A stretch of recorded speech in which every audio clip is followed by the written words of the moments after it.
Hey guys, welcome back. You may have noticed I'm behind on my videos. I apologize for that. I was traveling and was way busier than I anticipated. But I have a really cool story to share with you, a lesson that I learned in applying A Course in Miracles in the nitty-gritty real-life chaos that is out there in the world. So the story goes, I was traveling last Wednesday from the West Coast to the East Coast. And I got to LAX airport early. I got to the ticket booth area just before the gate, and there was a sign for a flight that was leaving right then, and I thought, ooh, maybe I can get on it since I was there so early and get to the East Coast faster. Well, I asked the flight agent person about the flight, and she says, oh, that flight's already taken off. I said, okay, fine. So I walk around, I'm on the phone with a friend, and I make my way back to the gate when it's my flight's time to start boarding. And the same flight she said had taken off was still on the monitor behind her head. And I went up to her and I just said, I'm a little confused because I asked you earlier about this flight and you said it had taken off, but it's still there. Is the monitor broken? And she goes, oh no, I was talking about the flight to Houston. And I said, oh, actually this flight to Newark was behind your head. And she goes, oh my gosh, I'm so sorry. Wow, blah, blah, blah. Turns out that previous flight, the early one, was delayed, and my flight was delayed. Now here's the kicker. When I got to Newark, I was supposed to get on a train to take me to DC because I'd added this like last minute jog down to DC to see a friend to add on to the New York trip. So I'm starting to panic because I realize my flight is so delayed, I'm going to miss my train, and by the time I get to DC, it's going to be like well after midnight, which I'm not excited about.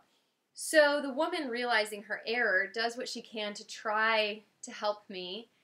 She puts me on standby for the flight that is boarding right then, which was the earlier flight that I tried to get on an hour previously, which I probably would have gotten on easily, no problem. So I was second on the standby list for that flight. And I'm crossing my fingers, hoping.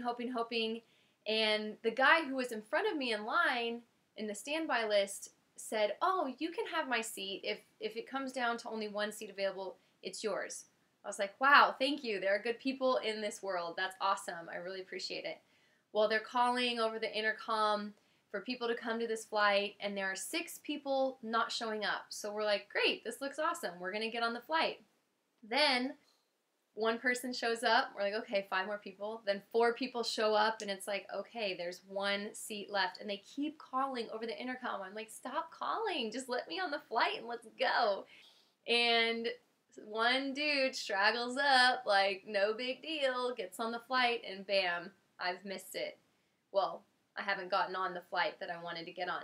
So I'm exhausted and frustrated and worried, and I just feel myself getting in this tailspin of emotional, being upset, confused as to what am I going to do. So I called the train station to find out what happens if I miss my flight, because they put me on standby for the next flight, which was still before my flight, which was delayed further. If I got on that flight, I would be there at the train station. Well, I would land in Newark 20 minutes before my train's supposed to leave, which is not very good odds. So I call Amtrak and I ask them, what happens if I miss my train due to my flight being delayed? And they said, if you miss it and you don't let us know beforehand, you forfeit your money. So that did not sound good to me because I am on a tight budget right now. So I'm just kind of like freaking out a bit because I just can't see what alternative there possibly could be. And I'm just thinking, great, I'm screwed. I need to call them and change my ticket, but I don't want to because what if? It was just all of these what ifs, and I was just so frustrated. So I said, okay, fine. I'm going to just go sit down next to my gate and try my best to meditate, which airports are really hard to meditate in. It's like, you've been in an airport. It's busy and loud, and there's all these things happening, and there's just commotion. So I'm sitting there trying my best, cross-legged, but like still touching my bags, trying to meditate, and it was not going so well. And I was trying to get to a place of appreciation because that's a great way to clear out the chaos. And I was trying to think of the man who gave me his seat, but then I didn't get on the flight anyway, so it was really still hard for me to feel that overflowing elation and euphoria of appreciation. So then I just asked my higher self, can you please just give me some little something that's going to help me tiptoe my way towards appreciation? And almost immediately, this really sweet older woman, it starts helping out this other older man. They're not there on the same trip. And she's just offering to help him with his baggage that was like falling over, and he was having issues with it. And it was just so sweet. Their interchange was just so polite and kind, and that was just it. And I was like, okay, thank you. That made me feel a lot better. I'm starting to feel appreciation for the human race. And so in that moment, I was like, I still can't seem to clear my mind enough just because of everything that was happening. So I decided to write some things down. Here's what I wrote. I haven't even read it since. Higher self, I'm having a difficult time staying calm and in peace and forgiving myself for not being more aware of what is going on. So I was frustrated with myself because I didn't question the agent right away in the beginning about that flight. And I also didn't check the flight boards that tell you when things are delayed, so I was just completely oblivious to all that was happening with these flights to Newark. And then I put, I really want to catch the next plane and make it on the train I already have a ticket for, but I'm having trouble believing it will happen. I need help calming my heart. I need help letting the ego go and connecting with my higher self. And old Rachel would totally have just gone into a panic. And I could feel that little bit of old Rachel trying to panic. And tears were starting to well. And I didn't want that to happen. I was just like, come on, Rachel, you need to trust. Oh yeah, by the way, I'm Ray or Rachel, in case you're like, wait, who's Rachel? I'm Rachel, but I also go by Ray. Always have. My family call me Ray Ray. Whatever. Anyway, so I'm finding myself just emotional. And so the answer was breathe deeply. That's all the answer I got was breathe deeply. So I did. I just shut my eyes, not all the way, so I could still see my bags. And I just started to breathe deeply.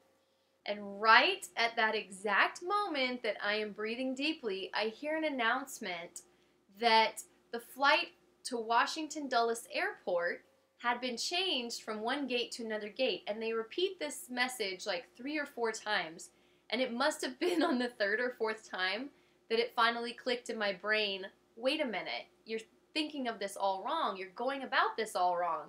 You don't need to get on an earlier flight to Newark to get on your train to get to DC. You need to get on the flight that goes direct to DC. Now, I'll tell you, I tried to change my flight a month ago when I realized I was going to change my trip a little bit. And the airlines wanted to charge me $200 to switch flights, even though my ticket that I was switching to was less expensive than the ticket I was forfeiting, which they could then sell. And their processing fee was $200, which was $50 more than the ticket I was looking to buy. I didn't want to spend an extra $150, so I just was like, whatever. And I just thought, oh my gosh, I can't believe I didn't remember that, I could go straight to Washington Dulles, skip the train, save myself 3 hours in the hassle of like all these connections. And it was insane. It was like immediately, this rush of just hope and excitement and just complete 180 from where I had been. And it was so great because even though I hadn't been able to totally calm myself on my own, I did what little bit I could, and I was still very emotional, guys. I mean, as I'm sitting there trying to breathe, I can feel like a little tear coming down of like hopelessness. And then boom, the answer appeared, and it was crazy because I think if they were not changing the gates of that flight, I don't know if I would have ever heard anything about Washington Dulles. So I hop up immediately, I go talk to the agent, this time it's a new agent, and I explain that because of the delay in flight, I'm going to miss my train, but if they could put me on this flight, it'll solve everything and it'll be just a great help. So they're supposed to charge me. He's not sure, he thinks it might be too late, but he gets me on the flight, not even standby. I have an actual seat on this flight, and I'm just like on cloud nine, guys. Like, I am beaming. I must have like been shooting out light rays from every part of my being. I was so happy and relieved and just grateful that we really are taken care of. We just have to calm the chaos, get ourselves quiet, find the peace within as best as we can, and ask for help. That's all I did. And I was not a perfect example of calm and peaceful, meditative lady that you might think of in the airport. I mean, I wasn't throwing a fit and I wasn't rude to the lady. I was gracious that she, did what she could, and I understood she was exhausted. She'd been up very early for that shift. It was the end of her shift. She wasn't thinking. So I wasn't mean to her, but at the same time, I could feel like that turmoil and that despair like building within me of how is this going to help. And it's such a small example, but for me it was really a big lesson in any time you find yourself in frustration, in confusion, in hopelessness, in any little bit, even if it's the smallest sliver or something that seems insignificant, like getting to Washington, D.C. 3 hours earlier than planned.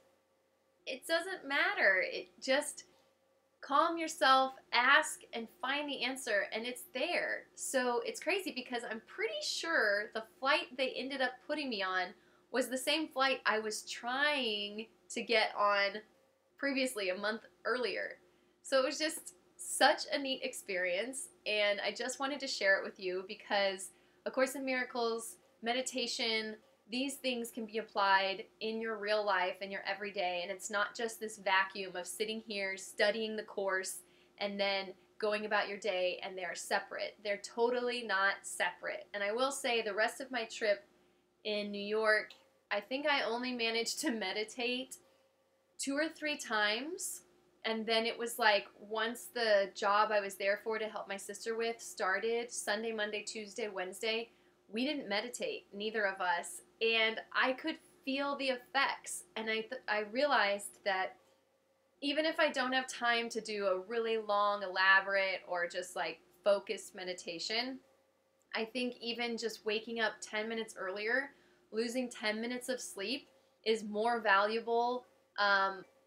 It's more valuable to lose those 10 minutes of sleep in order to meditate than to get 10 minutes extra of sleep, because your body will be fine with the 10 minutes less, but our spirit and our mind, it needs that connection. It needs that moment to remember the peace that's within us always. So I hope you enjoyed this story, and I hope that it will help you when you are faced with frustrating experiences. And I will see you for the next lesson.